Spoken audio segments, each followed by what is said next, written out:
प्रिय छात्रों, किरण क्लासेस वार्सलीगंज में आपका स्वागत है। मैं ओझा सर आपकी सेवा में उपस्थित हूँ प्रतियोगी परीक्षा संबंधी कुछ बताने के लिए। तो आज का जो टॉपिक्स है वो बिहार की अर्थव्यवस्था, बिहार की इकोनॉमी एवं बिहार का बजट 26-27, यही आपका विषय है। क्योंकि इकोनॉमी से भी सवाल प्रतियोगिता परीक्षा में पूछे जाते हैं। करीब करीब 10 क्वेश्चन रहता है, 10 से 12 क्वेश्चन इकोनॉमिक्स से भी रहता है, अर्थशास्त्र से भी रहता है। तो इसी ख्याल से ये वीडियो मैं बना रहा हूँ ताकि परीक्षार्थियों को बजट, बिहार का जो बजट 26-27 का है उसका एक झलक उनको मिल जाए और बिहार की अर्थव्यवस्था कैसी है इसके बारे में एक मोटा मोटी आइडिया उनको दिमाग में रहे। तो यह टॉपिक जो है वो 72वीं बीपीएससी परीक्षा के प्रिलिमिनरी के जो तैयारी कर रहे हैं परीक्षार्थी उनके लिए भी उपयोगी है, या TRE 4 के जो कैंडिडेट हैं जो 6 to 8 के लिए गुरुजी के लिए आवेदन देंगे बनने के लिए, या 9-10 के जो अभ्यर्थी रहेंगे उनके लिए भी इम्पोर्टेंट है। जनरल स्टडी में पूछा जाएगा, या दरोगा भर्ती के जो परीक्षा है उसमें भी पूछा जाएगा। दरोगा भर्ती के जो 150 पद हाल में निकला था उसमें लोग अप्लाई किए होंगे, उनके लिए भी है। साथ ही साथ बिहार पुलिस से भी को भी जो एस्पायरेंट हैं जो बिहार पुलिस की तैयारी कर रहे हैं उनके लिए भी बहुत उपयोगी है। तो 10 क्वेश्चन इकोनॉमिक्स से लगभग प्रतियोगिता परीक्षा में पूछे जाते हैं। तो इसी को ध्यान में रखते हुए मैं वीडियो बनाया हूँ। तो आइए अपने विषय पर आते हैं। इन ऑल रिस्पेक्ट अगर कहा जाए तो कॉम्पिटिटिव एग्जाम के लिए, चाहे वो 72वीं बीपीएससी हो, चाहे TRE 4 हो, चाहे दरोगा भर्ती के हो, चाहे बिहार पुलिस के हो, सभी एस्पायरेंट के लिए उपयोगी सिद्ध होगा और उपयोगी सिद्ध होगा। आइए अपने विषय पर आते हैं। कहता है कि बिहार की अर्थव्यवस्था में सबसे बड़ी हिस्सेदारी किसका है। 1 नंबर MCQ में ये भी पूछा जा सकता है। तो सेवा क्षेत्र से, सर्विस सेंटर से ज्यादा योगदान रहता है, जिसका योगदान करीब करीब 60% है। सर्विस सेक्टर से 60% आय होता है। कृषि का योगदान जो है वो 20% है। 20% आय एग्रीकल्चर से आता है, जबकि मैन्युफैक्चरिंग से 20%, और जो भी सामान का उत्पादन होता है उससे 20% आय बिहार सरकार को होती है, ऐसा अनुमान है। दूसरी बात है कि ये जो भी है उसको 3 क्षेत्र में, बिहार सरकार के आय के जो स्रोत हैं उसको 3 क्षेत्र में बांटा जा सकता है। पहला है प्राथमिक क्षेत्र के अंदर सकल राज्य घरेलू उत्पाद में सबसे अधिक योगदान करने वाला 2 उप क्षेत्र है। पहला है पशुधन से राज्य सरकार को आमदनी होती है, मछली उत्पादन और जल कृषि। प्रथम प्राथमिक क्षेत्र जो है उसको 2 भागों में बांटा गया है, 2 उप क्षेत्र में। तो पहला है पशुधन, मछली उत्पादन एवं जल कृषि है। हालांकि खनन क्षेत्र से भी बिहार सरकार को काफी आय होती है।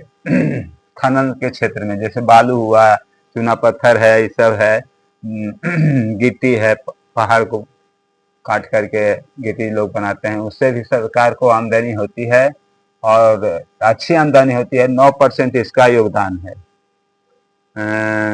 खनन क्षेत्र का। द्वितीय क्षेत्र में आप आ जाइए तो विद्युत से आमदनी है, गैस से आमदनी है, जल आपूर्ति में भी वृद्धि हुई है। अब तृतीय क्षेत्र में आप आ जाइएगा तो वायु परिवहन में भी वृद्धि हुई है। वायु परिवहन, अधिकतर लोग, मध्यम वर्ग के लोग भी अब हवाई जहाज से यात्रा करना शुरू कर दिए हैं। पहले तो उच्च वर्ग के लोग जो सुखी संपन्न रहते थे वो हवाई जहाज से अपना यात्रा करते थे, लेकिन अब मध्यम वर्ग में भी वायु परिवहन का उपयोग किया जा रहा है, मध्यम वर्ग के द्वारा भी, जिससे राज्य सरकार को काफी आय होता है। अब आ जाइए बिहार के कौन सबसे 3, जैसा कि आप जानते हैं कि कुल 38 जिले हैं बिहार में, 38 डिस्ट्रिक्ट है। इसमें सबसे अधिक समृद्ध और धनी तीन ही जिला है। 38 में 3 जिला जो है सबसे समृद्ध है, खुशहाल है और धनी है। तो वो कौन है? तो पहला है पटना, आपका सबसे सुखी संपन्न और समृद्ध जिला है। दूसरा है बेगूसराय, याद रखिएगा, और तीसरा है मुंगेर। ये 3 जिला जो है वो आर्थिक रूप से संपन्न जिला है, वहां पर कोई कमी नहीं है। अब आ जाइए 3 गरीब जिला कौन कौन है 38 जिला में। तो सबसे 3 गो गरीब जो जिला है बिहार में, गरीब जिले हैं, वो पहला है शिवहर, अररिया और सीतामढ़ी। सकल घरेलू उत्पाद की दृष्टि से हम बोल रहे हैं, सकल राज्य घरेलू उत्पाद की दृष्टि से सबसे संपन्न जिला हो गया आपका पटना, बेगूसराय और मुंगेर। एक नंबर सवाल में पूछा जा सकता है। और सकल राज्य घरेलू उत्पाद की दृष्टि से सबसे गरीब जिला जो हो गया वो 3 गो है, शिवहर है, अररिया है, सीतामढ़ी है, जहाँ के लोग काफी गरीब हैं और आय के साधन कम है, रोजगार कम है, कृषि के क्षेत्र में भी पिछड़े हुए हैं। मैंने इन ऑल रिस्पेक्ट कहा जाए तो शिवहर, अररिया और सीतामढ़ी इन 38 जिलों में सबसे गरीब जिला है माना गया। और सबसे समृद्ध जिला जो है, धनी जिला है, सुखी संपन्न जिला जो है वो पटना है, बेगूसराय है और मुंगेर है। ध्यान देने वाली बात है। बिहार में कल कारखानों की संख्या 0.4% की वृद्धि हुई है। ऐसा भी माना जाता है कि बिहार जो है उस सभी राज्यों में सबसे पिछड़ा राज्य है। काहे राज्य है पिछड़ा? यहाँ पर कोई कल कारखाना नहीं है। 0.4% कल कारखाने हैं बिहार में। पूरा देश के स्तर पर अगर निकाला गया है तो 0.4% है कल कारखाने, तो उतना रोजगार की व्यवस्था नहीं है। सबसे अधिक सूक्ष्म उद्योग की वृद्धि भले हुई है। माइक्रो इंडस्ट्री का विकास भले बिहार में ज्यादा हुआ है, जैसे हथकरघा हुआ,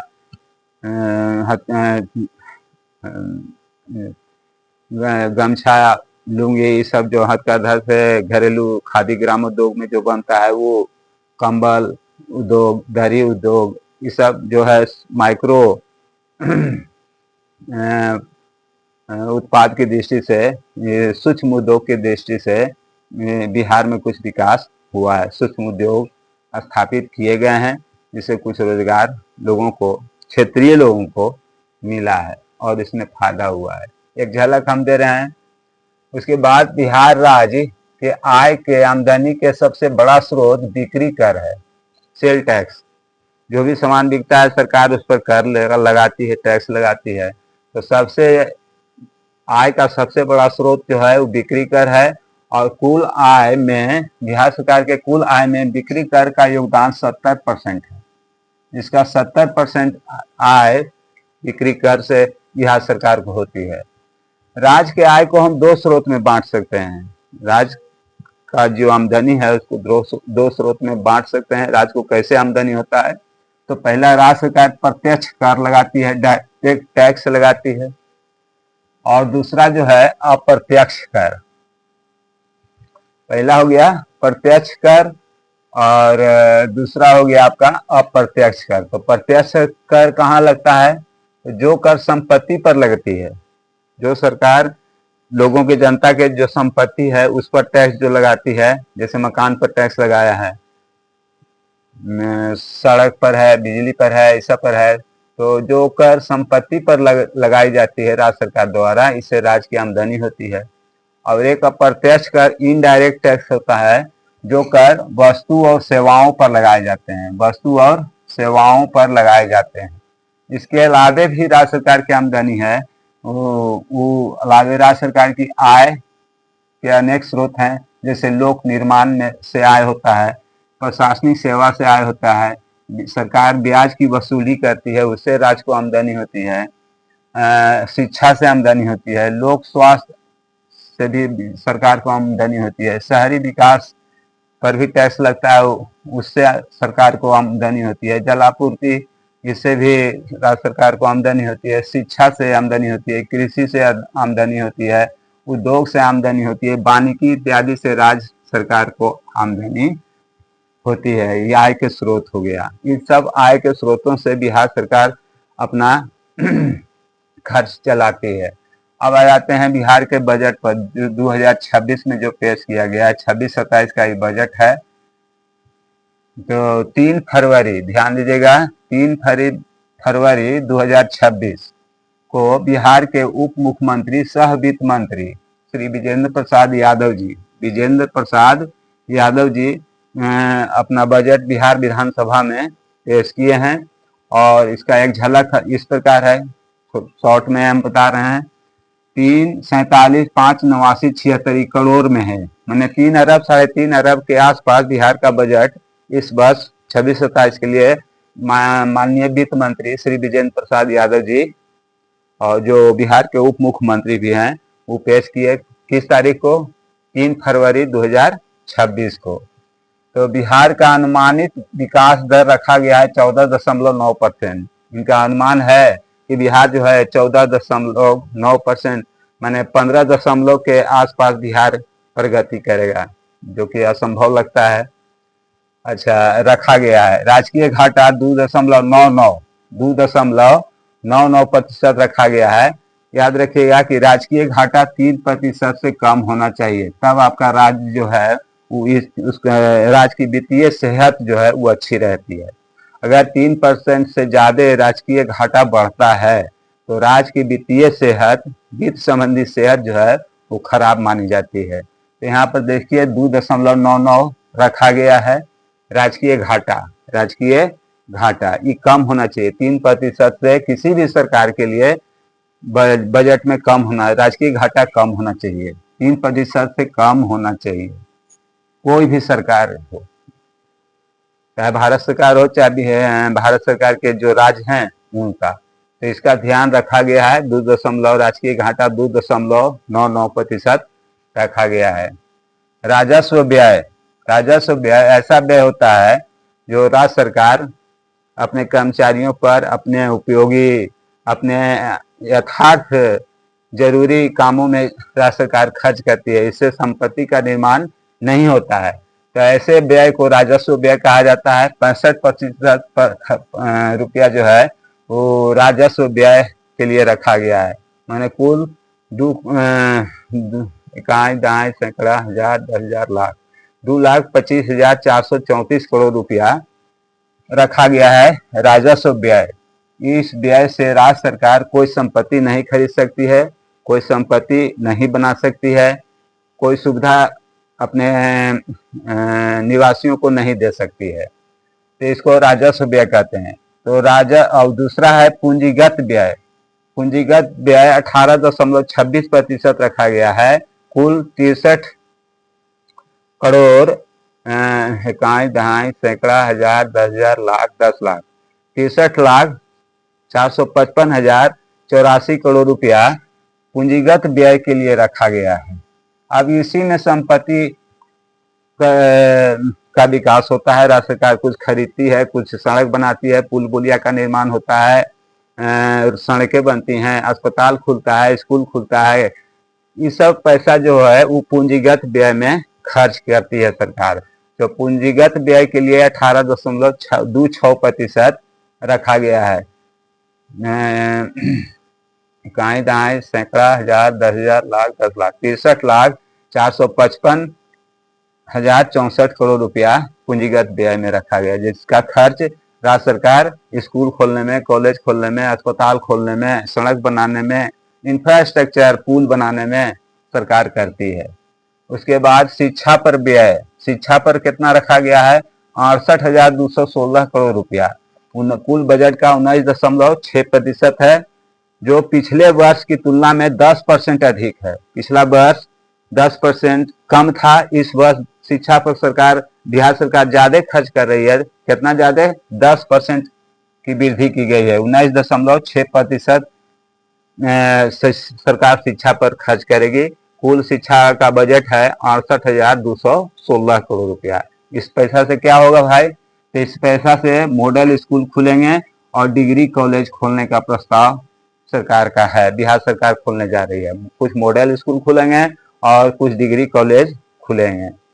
खोलने पर जोर दिया गया है। मैंने कुल मिला के कहा जाए तो शिक्षा पर अधिक व्यय किया गया है। स्वास्थ्य पर कितना रखा गया है? 21,270 करोड़ रुपया। राज्य में इस पैसा से राज्य में 10 नए मेडिकल कॉलेज खोलने का प्रस्ताव है। 10 को और नए मेडिकल कॉलेज बिहार में खुलने जा रहे हैं इस वित्तीय वर्ष में। उसके बाद है कृषि एवं ग्रामीण विकास पर 23,701 करोड़ रुपया रखा गया है। ग्रामीण कृषि एवं ग्रामीण विकास पर 23,701 करोड़ रुपया का आवंटन है, जो बिहार के किसानों को पहले 6,000 रुपया केंद्र सरकार बिहार के किसानों को देती थी खाद खरीदने के लिए, बीज खरीदने के लिए, कीटनाशक खरीदने के लिए, खेती संबंधी कार्य करने के लिए 6,000 रुपया केंद्र सरकार के द्वारा सभी किसानों को दिया जाता था। लेकिन इस वर्ष से बिहार सरकार अपने किसानों को 9,000 रुपया वार्षिक देना के लिए प्रस्ताव की है, जिसमें 6,000 केंद्र सरकार देगी और 3,000 राज्य सरकार अपने राजकोष से खर्चा प्रत्येक किसानों को देगी। तो इस तरह से मिला के बिहार के किसानों को कुल 9,000 रुपया वार्षिक रूप से खेती के लिए मिलेगा, जिसमें 6,000 केंद्र सरकार का योगदान है और 3,000 राज्य सरकार का योगदान है। कुल मिला के 9,000 रुपया वार्षिक साल भर में बिहार के किसानों को दिया जाएगा, जो पहले से चला रहा है। 6,000 तो पहले से केंद्र सरकार दे रही है भारतीय किसानों को खेती करने के लिए। तो अब सड़क निर्माण के लिए 18,716 करोड़ रुपया रखा गया है, जिससे विभिन्न प्रकार के सड़कों का निर्माण होगा। महिला सशक्तिकरण पर व्यय किया गया है 7,724 करोड़ रुपया। महिलाओं को शिक्षित करने के लिए, आगे पढ़ाने के लिए छात्रवृत्ति है और भी है। तो जिससे महिला सशक्त हो, शक्तिशाली हो और जीवन के हर क्षेत्र में वो प्रगति करें, इसके लिए राज्य सरकार 7,724 करोड़ रुपया खर्च करेगी इस वित्तीय वर्ष में 26-27 में। जीविका दीदी के लिए भी पैसा आवंटित किया गया है। 1.56 करोड़ रुपया रखा गया है जीविका दीदी के लिए। उसके बाद कल्याण विभाग, जिससे राज्य सरकार सभी विद्यार्थियों को, हरिजन हो, आदिवासी हो, ST हो, उनको छात्रवृत्ति देती है और उनके कल्याण के लिए और भी योजनाएं चलाती है। तो जिसको कल्याण विभाग देखता है, तो कल्याण विभाग को 13,202 करोड़ रुपया आवंटित किया गया है। इसके अलावा बिहार सरकार बिहार में 5 नए एक्सप्रेस वे बनाने पर विचार है। ये संकल्प है कि बिहार में 5 नया एक्सप्रेस वे बनेगा। इसके लिए भी धन आवंटित इस बजट में किया गया है। याद रखिएगा, MCQ सवाल में पूछ सकता है कि बिहार सरकार कितना एक्सप्रेस वे बनाने की घोषणा की है राज्य सरकार। तो 5 नए एक्सप्रेस वे बनाने की बिहार सरकार घोषणा की है। 5 नया एक्सप्रेस वे बनेगा, इस पर भी करोड़ों के खर्च होगा। तो ये बिहार के बजट 26-27 का एक झलक है। इसको परीक्षार्थी ध्यान से देख लेंगे, क्योंकि बिहार के बजट से भी प्रश्न जरूर से जरूर आता है। तो हो सकता है कि इस सब बातों में से 1-2 प्रश्न आपको प्रतियोगी परीक्षा में आपको धरा जाए। तो इस पर ध्यान देने की जरूरत है। और ये बिहार का जो अर्थव्यवस्था है वो हम बताए हैं कि बिहार की अर्थव्यवस्था कैसी है, आय कैसे होता है और कैसे नहीं होता है। और बिहार का जो बजट है ये आपके सामने मैं प्रस्तुत किया हूँ। अगर यह वीडियो अच्छा लगे तो अपने साथियों को भी शेयर करिए अधिक से अधिक। धन्यवाद।